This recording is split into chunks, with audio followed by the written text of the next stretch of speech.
Hey everyone, welcome back to the Turo 100 series where I am breaking down every single aspect of the Turo hosting experience and everything you need to know to successfully run this business. Now, if you've been following along for the last couple weeks, then you know in this series we have gone over everything from how to identify the perfect car for your market, figuring out which car is going to be the most profitable, how to actually go out there, purchase that vehicle at a price that is going to be profitable for you on the platform, and then everything from how to set up your listing to take your photos, what's happening with the trajectory of the Turo platform as a whole, and on and on and on. So you will find all of that in the Turo 100 playlist on my YouTube main home channel page, and so you can watch the series as we go along. Now, if you want everything in a really condensed format because you're just like, I'm ready to hit the road, I'm ready to do this business, and definitely check out my website, powerhost.club,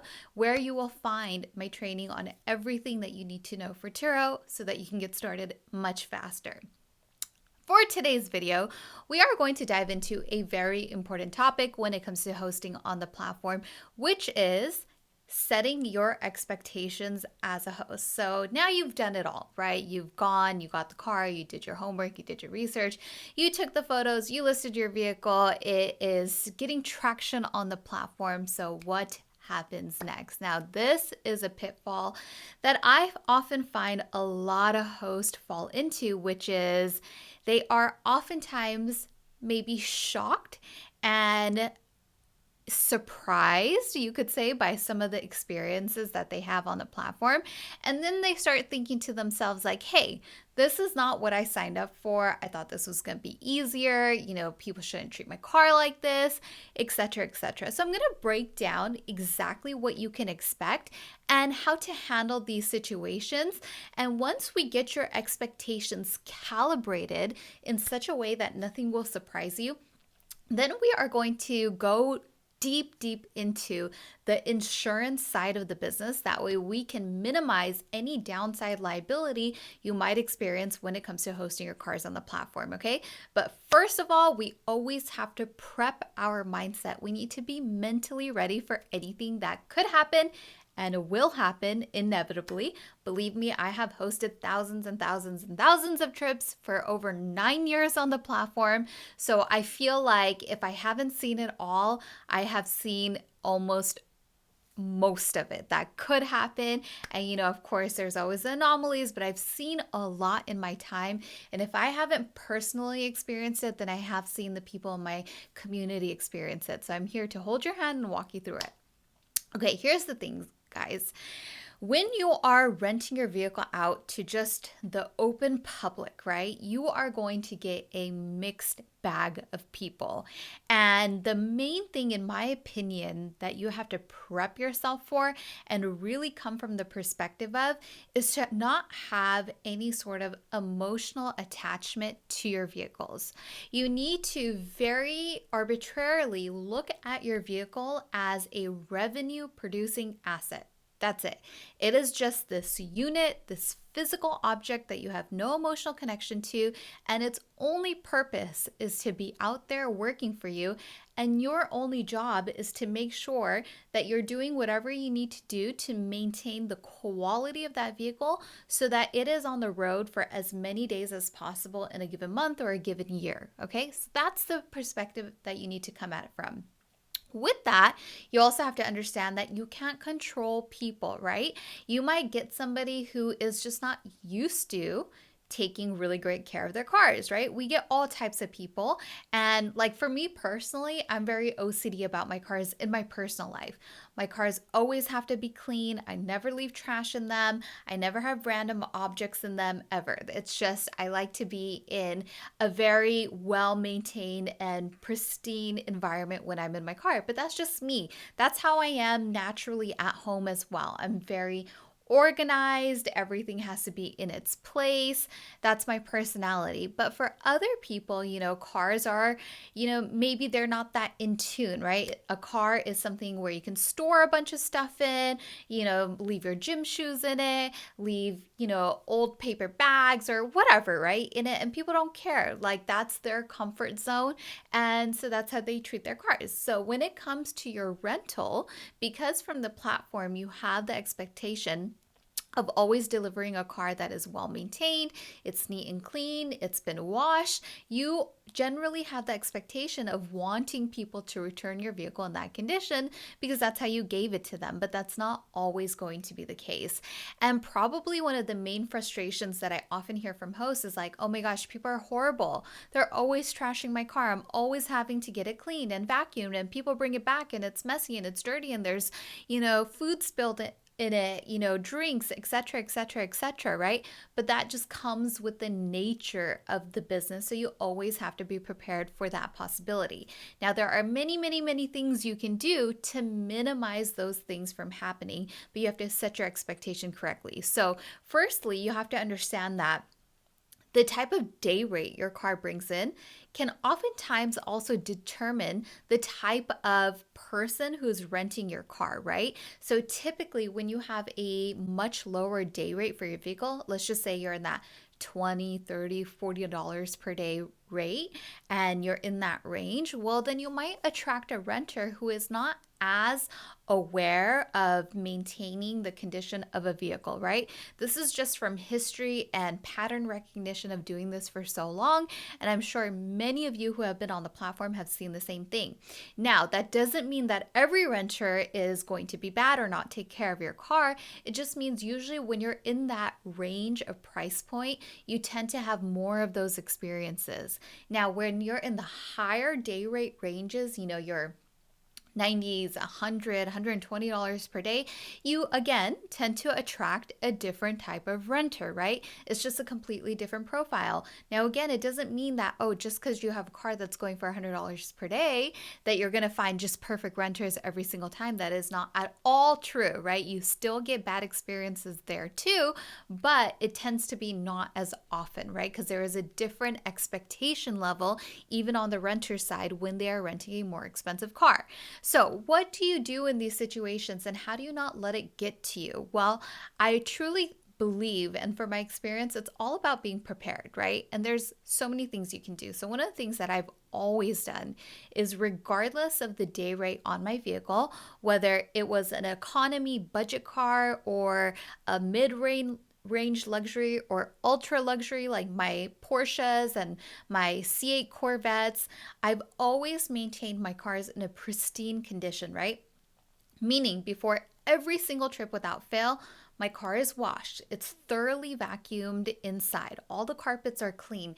Every surface is wiped down. There's no handprints. There's no crumbs. There's no trash in the car. There's no, water bottles left behind or dirty tissues or anything like that.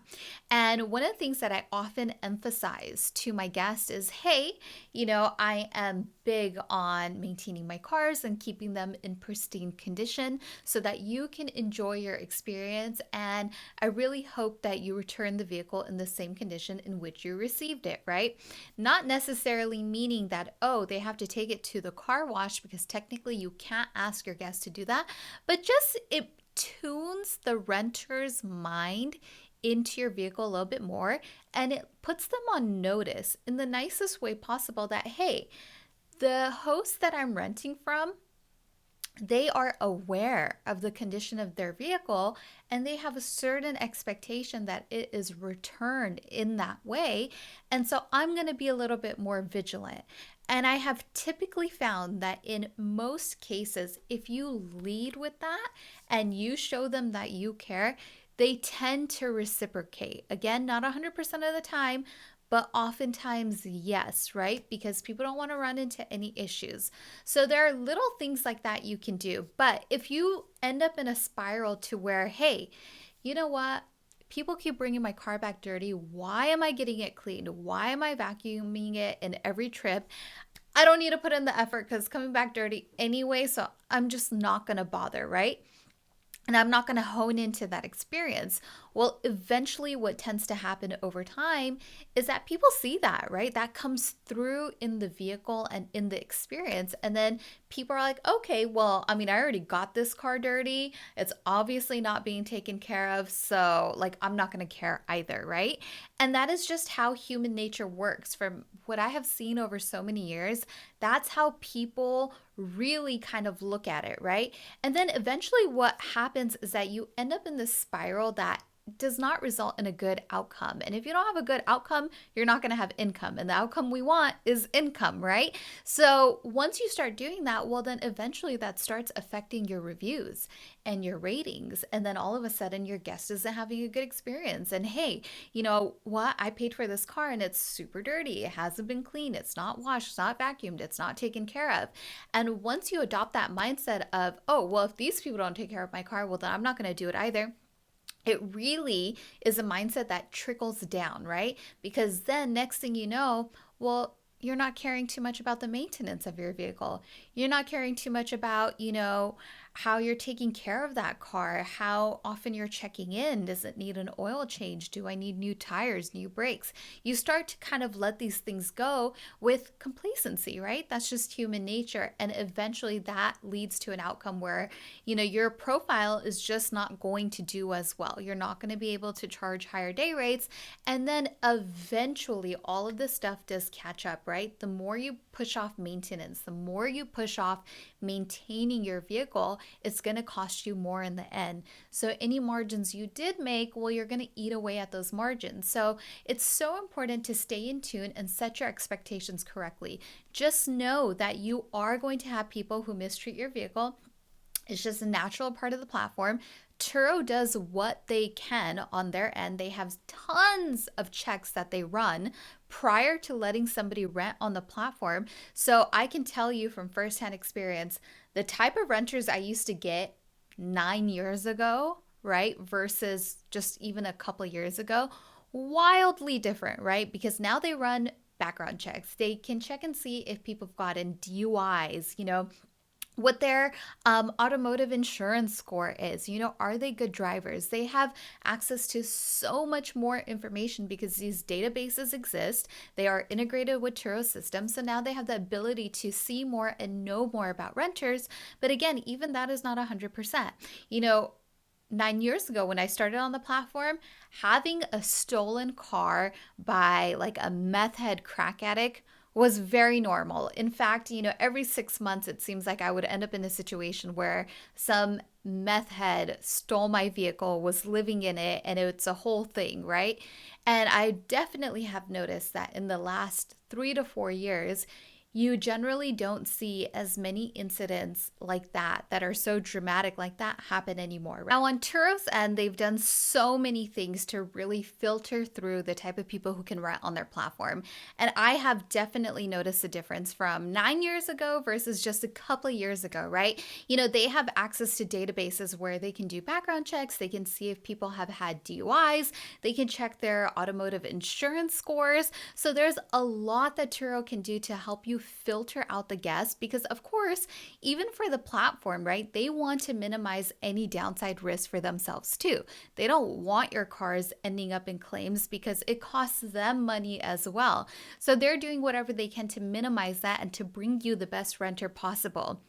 But of course, even that system is not 100% because they can only filter so much. But bad actors do slip through the cracks and you will run into these issues. But that is exactly what your host protection plans are there for, what insurance is there for, and what the whole check-in and check-out process was designed for is to minimize your downside risk. So now that we have adjusted our mindset to know that, hey, you know what, for the most part, if I put out a good experience, I will have a good experience with my guest, but every so often I am going to get a bad actor that's going to give me a hard time or bring back my car in a condition that is unacceptable to me as a host, but I got to just deal through it, right? I got to have a process. You always want a process, car wash, cleaning, whether you are using mobile detailing, whatever it is, having an automotive shop that you can easily take your cars to, having a tire shop.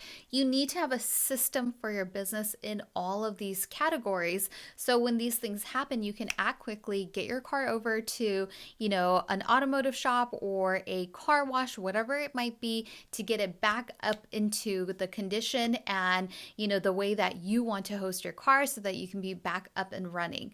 But with that said, once you have that mindset, it is extremely crucial to understand how your host protection plan works and exactly what your liability is as a host, because that is going to make all the difference in minimizing your downside risk. And I really think that when people don't understand how to properly document their cars for a trip, how to check in and check out on time, and how to really maximize the coverage from your host protection plans, that's when you run into trouble, right? And you end up in a situation to where, hey, you know what? Something happened to my car. I didn't document it right. And now I don't have any coverage on this claim and I'm going to have to come out of pocket. And what if that ends up being thousands or tens of thousands of dollars? You never, ever want to find yourself in that position, please.